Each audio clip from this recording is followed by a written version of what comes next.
Hi, this is Revathi. Welcome to అందమైన కథల పొదిరిల్లు. వీడియోస్కి లైక్స్, కామెంట్స్, షేర్ చేస్తున్న ప్రియమైన మిత్రులందరికీ నా హృదయపూర్వక ధన్యవాదాలు. ప్రేమ మనసులు ఎపిసోడ్ నెంబర్ 30. నువ్వు ఆ వంశీ గ్రూప్ ఆఫ్ ఇండస్ట్రీస్ నుంచి విడిపోయి నీ బిజినెస్ టైఅప్ అగ్రిమెంట్ వెనుకకు తీసుకుంటే మంచిదని అనుకుంటున్నాము అంటాడు చక్రవర్తి. ఆ మాటకి అశోక్ షాక్ అయి చైర్లో నుంచి లేచి, ఎవరికి మంచిది, మీకా అంటాడు కోపంగా. ఆ మాటతో మా అమ్మ అల్లుడు కూడా లేచి నిలబడతారు. అదేమిటా ఆనంద్ అలా అంటున్నావు, దానివల్ల మాకేం మంచి జరుగుతుంది అంటాడు జగదీష్. అశోక్ అంతే కోపంగా వాళ్ళ వైపు చూస్తూ, మరి ఎందుకు అగ్రిమెంట్ క్యాన్సిల్ చేసుకోమంటున్నారు అని అడుగుతాడు. ఆ వంశీకి మనకి బిజినెస్లో ఎంత శత్రుత్వం ఉందనేది అందరికీ తెలిసిన విషయమే.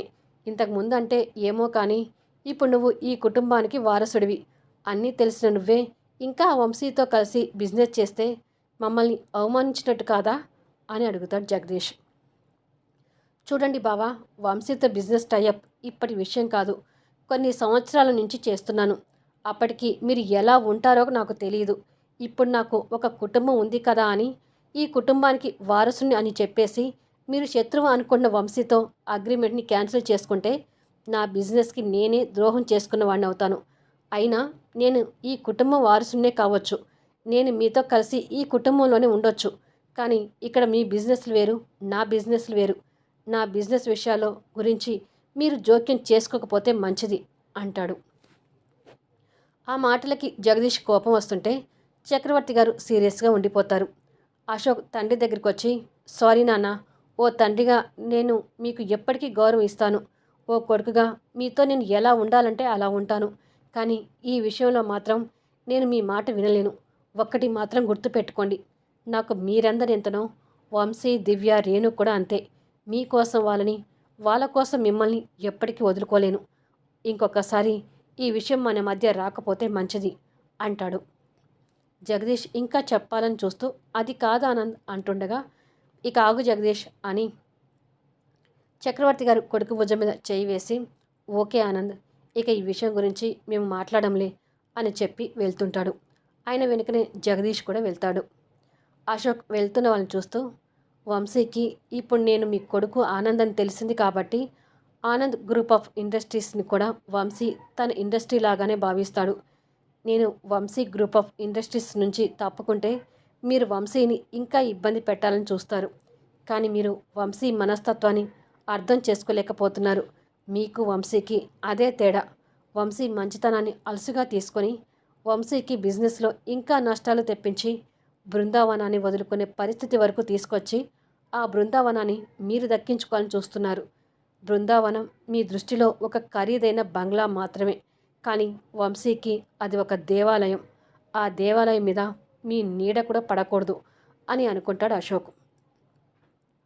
మరుసటి రోజు ఆఫీస్లో అశోక్ వంశీతో సీరియస్గా మాట్లాడుతూ, ఏంటి ఫ్రెండ్ మీరు మాట్లాడేది, బిజినెస్ టైఅప్ అగ్రిమెంట్ క్యాన్సిల్ చేసుకుందామా?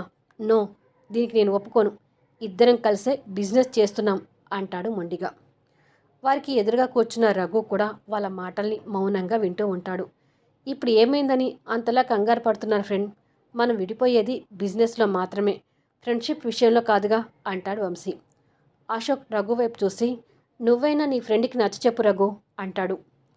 ఇది మీరిద్దరూ మాట్లాడుకొని నిర్ణయం తీసుకోవాల్సిన విషయం సార్, ఇక్కడ నేనేమీ మాట్లాడలేను అంటాడు రఘు కొంచెం బాధపడుతూ. మీ నాన్నగారు నన్ను పెద్ద శత్రువులాగా చూస్తున్నారనే విషయం మీకు తెలుసు. అలాంటప్పుడు చక్రవర్తి గారి కొడుకుగా మీతో కలిసి బిజినెస్ చేయడానికి నాకు ఎంత ఇబ్బందిగా ఉంటుందో కొంచెం నా వైపు నుంచి కూడా ఆలోచించండి ఫ్రెండ్.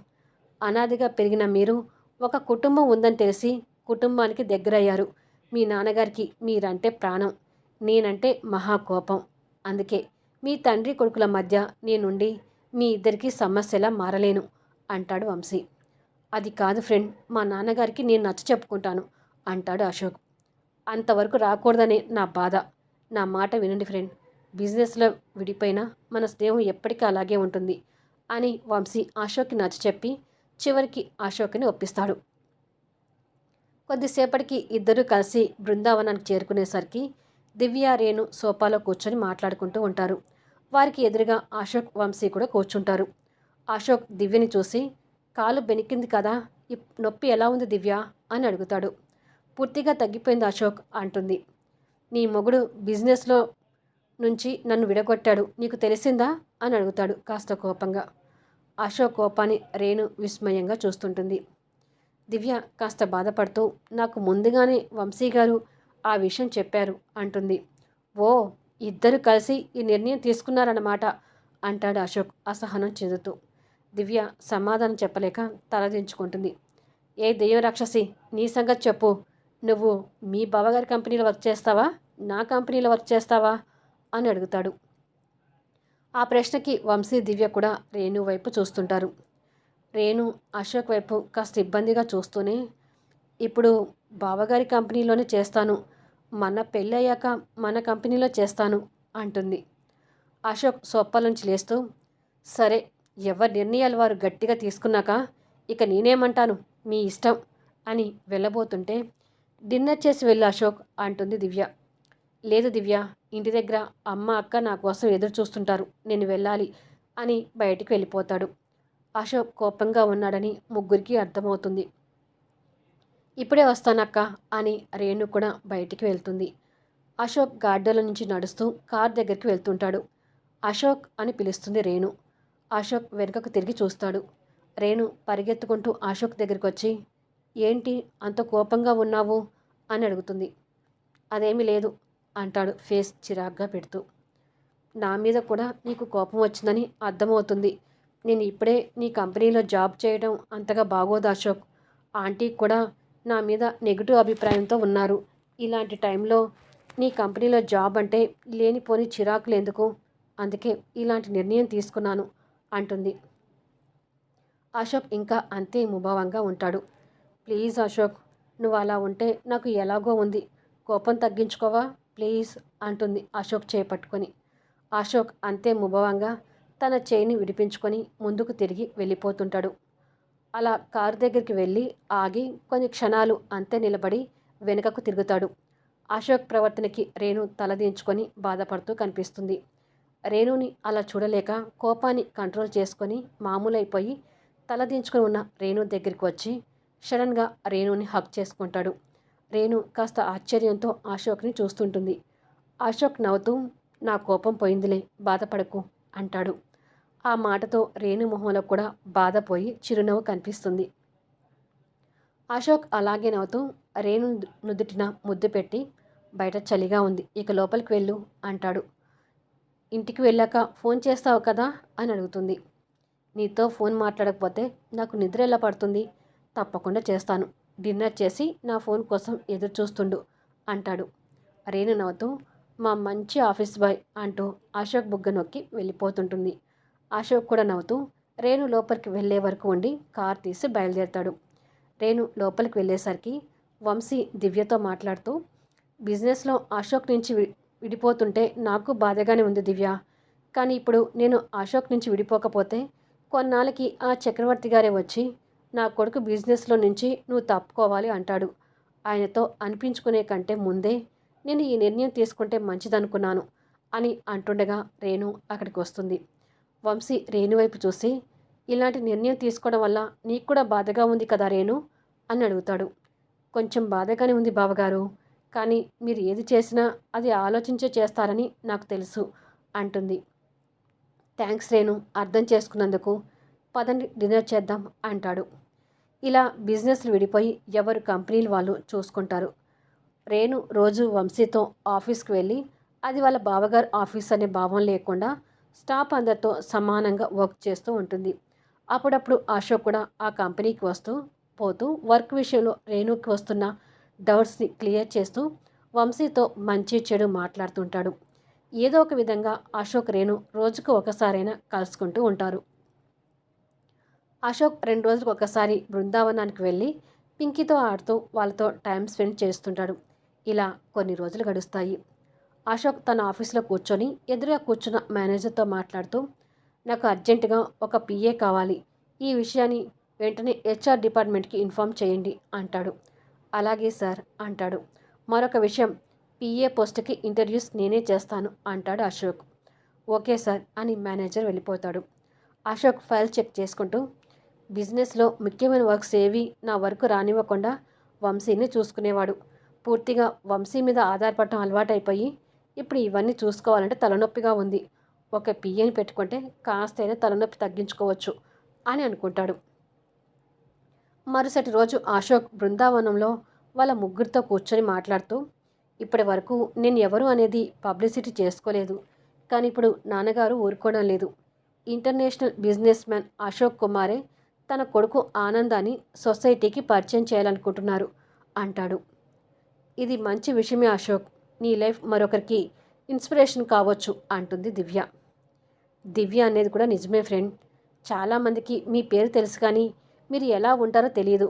అసలు పేపర్లో మీ ఫోటో ఇవ్వడానికి కూడా ఇష్టపడకపోయేవారు. కానీ ఇప్పుడు అలా ఉండకూడదు. మీరు ఎలా పైకి వచ్చారనేది అందరికీ తెలియాలి. మీరు చక్రవర్తి గారి కొడుకు అనే విషయం కూడా అందరికీ తెలియాలి అంటాడు వంశీ. అశోక్ నవ్వుతూ, నన్ను అలా అనౌన్స్ చేయడానికే మా ఫ్యామిలీ మెంబర్స్ రేపు సాయంత్రం స్నేహితులు బంధువులు ఆహ్వానించి గెట్ టుగెదర్ పార్టీ ఇస్తున్నారు. పింకిని తీసుకుని మీరు కూడా పార్టీకి వచ్చేయండి అంటాడు. వంశీ ఇబ్బంది పడుతూ, ఈ పార్టీకి మేము ఎందుకు ఫ్రెండ్ అంటాడు. అవును అశోక్, ఈ పార్టీకి మేము రాములే అంటుంది దివ్య కూడా కాస్త ఇబ్బంది పడుతూ. అవునా, సరే, పార్టీ క్యాన్సిల్ చేయమని ఇప్పుడే ఫోన్ చేసి చెప్తాను అని ఫోన్ తీసి కాల్ చేయబోతాడు. వంశీ అడ్డుకుంటూ, మేము రాకపోతే పార్టీ క్యాన్సిల్ చేయడం ఎందుకు ఫ్రెండ్ అంటాడు. మీరు లేకుండా పార్టీ చేసుకోవడం అనేది కాని పని, అందుకే పార్టీ క్యాన్సిల్ చేయిస్తాను అంటాడు. అశోక్ కోసమైనా వెళ్దాం బావగారు అంటుంది రేణు కొంచెం బాధపడుతూ. వంశీ దివ్య వైపు చూస్తాడు. దివ్య కూడా వెళ్దామన్నట్టుగా కళ్ళతో సైగ చేస్తుంది. సరే వస్తాంలే ఫ్రెండ్ అంటాడు వంశీ. అశోక్ ఫోన్ ప్యాకెట్లో పెట్టుకుంటూ, అవును ఫ్రెండ్, ఇక్కడ నాకు ఒకటి అర్థం కావడం లేదు. మీ మర్దలు మీతోటి వెళ్దాము బావగారు అంటుంది. అసలు మీ మర్దల్ని పార్టీకి ఎవరు ఇన్వైట్ చేశారు అంటాడు తనని సైడ్గా చూస్తూ. రేణు కోపం తెచ్చుకుంటూ, నేను రాకుండానే పార్టీ చేసుకుంటావా అంటుంది. హా, నువ్వు రాకపోతే పార్టీ చేసుకోలేనా అంటాడు ఆట పట్టిస్తున్నట్టుగా. రేణు కోపంగా సోఫా నుంచి లేచి, పిలవని పేరంటానికి వచ్చే అలవాటు నాకు లేదు, నువ్వు వెళ్ళి పార్టీ బాగా చేసుకో అని విసురుగా తన రూమ్ సైడ్ వెళ్తుంటుంది. ఏంటి అశోక్ దాన్ని ఏడిపిస్తావో అంటుంది దివ్య కాస్త బాధపడుతూ. అశోక్ సోఫాలోంచి లేస్తూ, మీ చెల్లిని ఏడిపించటం తర్వాత బతిమలాడుకోవడం నాకు మామూలే అయిపోయింది దివ్య అని తన రూమ్ సైడ్ వెళ్తాడు. వంశీ దివ్య వాళ్ళిద్దరిని చూసి నవ్వుకుంటూ ఉంటారు. రేణు అలకతో టెడ్డీ బేర్ హత్తుకొని నిలబడుతుంది. అశోక్ అక్కడికి వచ్చి కోపంతో ఉన్న తన మొహాన్ని చూస్తూ టెడ్డీ బేర్ని గుంజుకుంటాడు. నా బొమ్మ నాకు ఇవ్వు అంటుంది అశోక్ చేతి నుంచి టెడ్డీ బేర్ అందుకోవడానికి ప్రయత్నం చేస్తూ. నేను ఇవ్వను అంటాడు బొమ్మని పైకెత్తి పట్టుకొని. రేణు బొమ్మను తీసుకోవడానికి ప్రయత్నం చేసి అందకపోతే బెడ్ ఎక్కి నిలబడుతుంది దాన్ని అందుకోవడానికి. అశోక్ నవ్వుతూ చేతిలో ఉన్న బొమ్మని వదిలి తన మోకాల మీద చేతులు వేసి పైకి ఎత్తుకుంటాడు. రేణు సపోర్టుగా అశోక్ భుజాల మీద చేతులు వేసి కిందిగా ఉన్న అశోక్ ఫేస్ చూస్తూ, నన్ను ఎందుకు ఎత్తుకున్నావు, దింపు అంటుంది కోపంగా. ముందు నీ కోపాన్ని పోగొట్టుకో, అప్పుడు దింపుతాను అంటాడు పైకి తన వైపు చూస్తూ. నన్ను దింపకపోతే నీ చేతులే నొప్పులేస్తాయి అంటుంది అంతే కోపంగా. అవును, నా చేతులే నొప్పులేస్తాయి నాకు తెలుసు అంటాడు. అబ్బా దింపరా, నా వల్ల నీ చేతులు నొప్పిలేస్తే నేను భరించలేను అంటుంది బాధగా. అశోక్ నవ్వుతూ తనని నిదానంగా దింపుతాడు. రేణు అక్కడి నుంచి వెళ్ళబోతుంటే రేణు చేయి పట్టుకొని తన వైపు తిప్పుకొని తన మెడ చుట్టూ మాలలాగా చేతులు వేసి తన తలను ఢీకొడుతూ, పిచ్చిదానా, ఈ పార్టీ ఒప్పుకుందే నీకోసం, అలాంటప్పుడు నువ్వు ఈ పార్టీలో లేకపోతే ఎలా అంటాడు. రేణు ఆశ్చర్యపోతూ, పార్టీ ఒప్పుకుంది నా కోసమా, ఎందుకు అంటుంది. ఎందుకంటే ఈ పార్టీలో నీకు ఒక సర్ప్రైజ్ ఇవ్వబోతున్నాను కాబట్టి అంటాడు. ఏంటి ఆ సర్ప్రైజ్ అని అడుగుతుంది. సర్ప్రైజ్ అంటే ఇప్పుడు చెప్పనని అర్థం అంటాడు. సరే, నువ్వు నన్ను పార్టీకి పిలవకపోయినా ఆ సర్ప్రైజ్ ఏదో తెలుసుకోవడానికైనా వస్తాను అంటుంది. గుడ్ అంటాడు నవ్వుతూ. దయచేసి వీడియో నుంచి వెళ్ళబోయే ముందు లైక్స్ ఇవ్వండి, కామెంట్ షేర్ చేయండి. మళ్ళీ నెక్స్ట్ వీడియోలో కలుద్దాము.